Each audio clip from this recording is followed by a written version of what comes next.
قرار ولاية الجزائر القاضي بهدم البنايات الزائدة من المحلات التجارية بدأ ينفذ رسمياً، والبداية كانت ل55 محلاً تجارياً بحي سوريكال بباب الزوارة.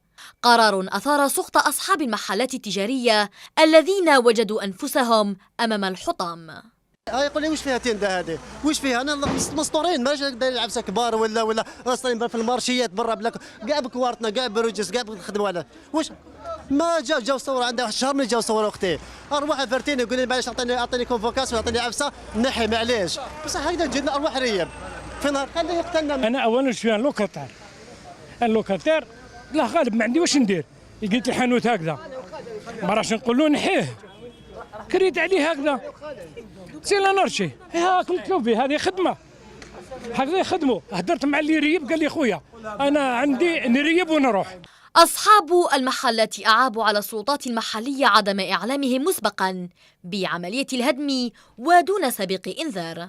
عندنا حوان بكوارطنا وبكلش نخلصوا لي زامبو دقدقونا كاع. شوفي هاي ليماج صوري قدامك هاملك، شوفي كيفاش راهم يديرونا كاع. ما عندنا بكوارطنا اماتر ميم با اماتر 50 ريبونا كاع يتيكو. شوفي كيفاش راح يخلونا. وعندنا لا رونطري سكولار شرينا سلعه كاع شرايين سلعه. هم كاين واحد الربعه كاع شارين سلعه. ما جاو لعندنا ما والو، جاو بوليسيه صوروا ما هضرنا معاهم والو، صورونا وراه بداو يجيو بلي بورطابل يصوروا ما على بالناش واش كاين.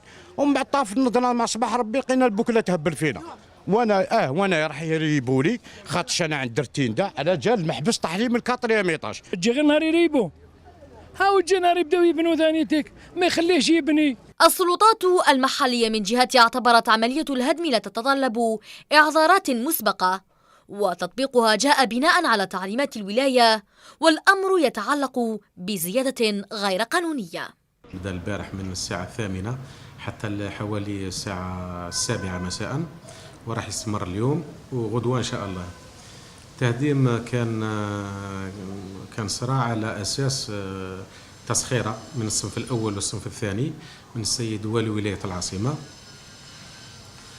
وكان الأمن قام بتبليغ حوالي 48 ساعة أو 73 ساعة تبليغ جميع التجار باللي راح يكون فيها تهديم البناءات الزائدة على المحلات الأصلية، ستادير لي زيكستونسيون اللي زايدينهم.